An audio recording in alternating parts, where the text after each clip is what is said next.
వైఎస్ఆర్సీపీ స్థాపించి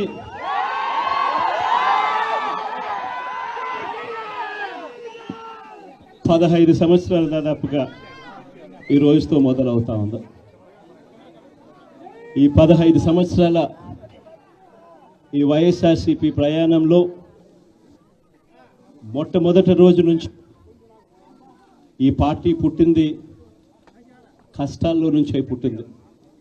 ప్రజల కష్టాలను వైఎస్ఆర్సీపీ పార్టీ తమ కష్టాలుగా భావించి ప్రజల తరపున వాయిస్ ఆఫ్ ది వాయిస్లెస్ కింద ప్రతి అడుగులోనూ పోరాటం చేస్తూనే వస్తూ ఉంది వైఎస్ఆర్సీపీ.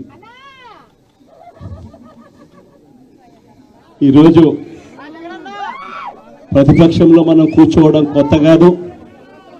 ఈ 15 ఏళ్ల మన ప్రయాణంలో 10 సంవత్సరాలు మనం ప్రతిపక్షంలోనే ఉన్నాం. దీటైన సమాధానం అధికారంలో ఉన్న వాళ్లకు ఎప్పుడు ఇస్తూనే వచ్చాం. కళ్ళు మూసుకొని కళ్ళు తెరిచేసరికి సంవత్సరం అయిపోయింది. ఇప్పటికే మరో 3 సంవత్సరాలు 4 సంవత్సరాలలో మళ్ళీ ఈసారి వచ్చేది మళ్ళీ వైఎస్ఆర్సీపీ పార్టీనే.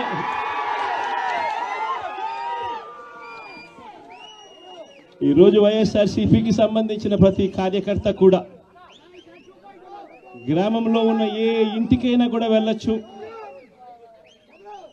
ఏ పేదవాడింటికైనా కూడా వైఎస్ఆర్సీపీ కార్యకర్త సగర్వంగా తలెత్తుకుని కాలర్ ఎగిరేసుకుని వెళ్లే పరిస్థితి వైఎస్ఆర్సీపీకి సంబంధించిన కార్యకర్తలకు ప్రతి ఒక్కరికి ఉంది.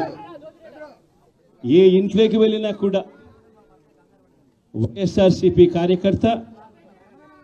కార్యకర్తను చూసినప్పుడు ఆ ఇంట్లో నుంచి వచ్చే ప్రతి అక్క, ప్రతి చెల్లెమ్మ, ప్రతి అన్న, ప్రతి తమ్ముడు, ప్రతి సోదరుడు, ప్రతి రైతన్న, ప్రతి అవ్వ కూడా వైఎస్ఆర్సీపీ కార్యకర్తను చూసినప్పుడు చిక్కటి చిరునవ్వుతోనే పలకరిస్తుంది. కారణం వైఎస్ఆర్సీపీ ఏదైనా కూడా చెప్పిందంటే చేస్తుంది అన్న నమ్మకం ఈరోజు ప్రతి ఇంట్లో కూడా ఉంది. కాబట్టి ఈరోజు అటువంటి పరిస్థితుల మధ్య ఈరోజు యాదృచ్ఛికంగా విద్యా దీవెన, వసతి దీవెనకు సంబంధించి, పిల్లలకు సంబంధించిన అన్యాయాలకు సంబంధించిన జరుగుతూ ఉన్న అన్యాయాలకు సంబంధించిన విషయాల మీద ఈరోజు యాదృచ్ఛికంగా ప్రొటెస్ట్ కార్యక్రమం కూడా జరుగుతూ ఉంది. ఈ కూటమి ప్రభుత్వం వచ్చి దాదాపుగా 10 నెలలుగా వస్తూ ఉంది.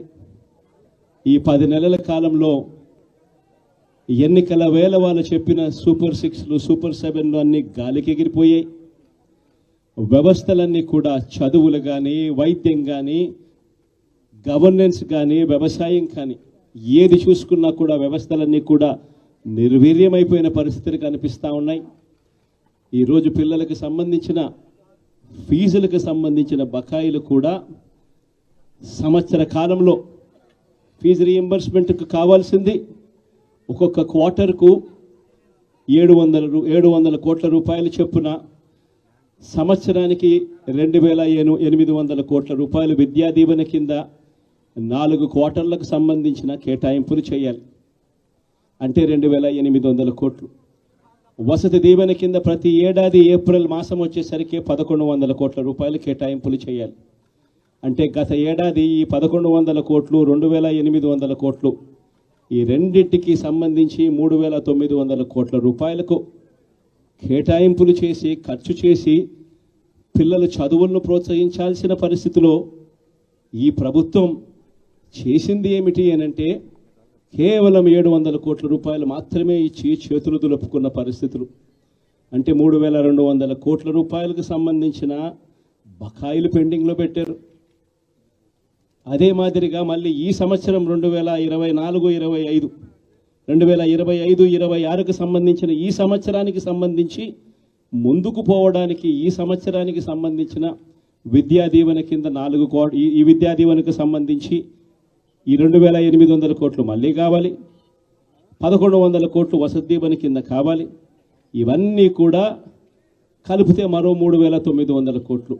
సో ఆ 3,200 కోట్లు, ఈ 3,900 కోట్లు, దాదాపుగా 7,100 కోట్ల రూపాయలకు సంబంధించిన పిల్లలకు సంబంధించిన చదువులకు సంబంధించిన కేటాయింపులు చేసి చదువులను ఆదుకోవాల్సింది పోయి, పిల్లలను ఆదుకోవాల్సింది పోయి కేవలం 2,600 కోట్లు మాత్రమే కేటాయింపులు చేశామన్నట్టుగా చేసి పిల్లల చదువులతో ఆడుకుంటా ఉన్న ఈ ప్రభుత్వానికి బుద్ధి చెప్పే కార్యక్రమం పిల్లలతో పాటు, పిల్లల తల్లిదండ్రులతో పాటు కలిసి చేసే కార్యక్రమం కూడా యాదృచ్ఛికంగా ఈరోజు ప్రొటెస్ట్ కార్యక్రమం కూడా ఈ రోజే కూడా జరుగుతూ ఉందని కూడా చెప్పడానికి కూడా సంతోషపడతా ఉన్నా.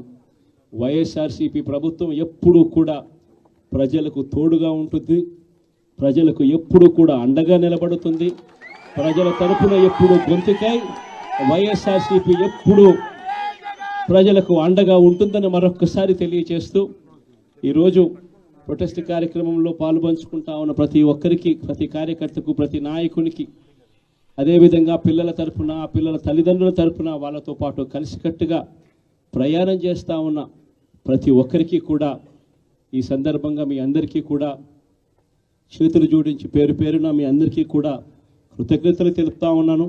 వైఎస్ఆర్సీపీకి సంబంధించిన 15 సంవత్సరం లేక అడుగు పెడతా ఉన్న ఈ సందర్భంలో వైఎస్ఆర్సీపీకి సంబంధించిన ప్రతి నాయకుడికి, కార్యకర్తకు ఈ సందర్భంగా కంగ్రాచులేషన్స్ కూడా మరొకసారి కూడా తెలియజేస్తాను.